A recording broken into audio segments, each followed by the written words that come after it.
Hi friends, இதுதான் நம்ம வீட்டு காம்பவுண்ட்குள்ளே இருக்கிற நம்மளோட குட்டி கார்டன் ஏரியாங்க. இந்த குட்டி கார்டன் ஏரியாவில் நான் ஃபஸ்ட்டு பார்த்துட்டிங்கன்னா மல்லி போட்டிருந்தேன். மல்லி போட்டு அது ஃபுல்லாகவே ஒரு 3 பாக்ஸு காய்ச்சி அது எல்லாமே எடுத்தாச்சு.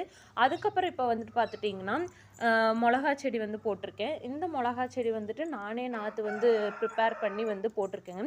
அது எப்படி அப்படின்னா, நம்ம வீட்டில் வரமிளகா இருக்குது இல்லைங்களா, வரமிளகாவில் இருக்கிற விதையெல்லாம் எடுத்து வச்சுட்டு அந்த விதையெல்லாம் தனியாக மண்ணில் ஒரு செப்பரேட்டான ஏரியாவில் அந்த விதையெல்லாம் தனியாக எடுத்து தூவி விட்டுட்டு லைட்டாக தண்ணி தெளித்து விட்டோம் அப்படின்னா அது அப்படியே முளைச்சி வந்துடுங்க. நம்ம அதில் தண்ணி மட்டும் தெளிச்சுக்கிட்டே இருக்கணும். ஈரப்பசம் போகாமல் இருக்கிற மாதிரி தண்ணி மட்டும் தெளிச்சிட்டே இருக்கணுங்க.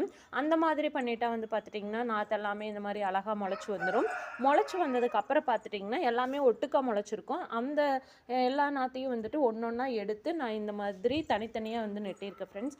ஸோ இந்த மாதிரி நெட்டிட்டா மிளகா நாற்று பெருசாகும் போதுமே பார்த்துட்டிங்கன்னா ஒன்று ஒன்று உரசாமல் நல்லா ஸ்பேஸ் கொடுத்து நல்லா வளரும். ஈல்டும் நம்மளுக்கு நல்லாவே கிடைக்குங்க.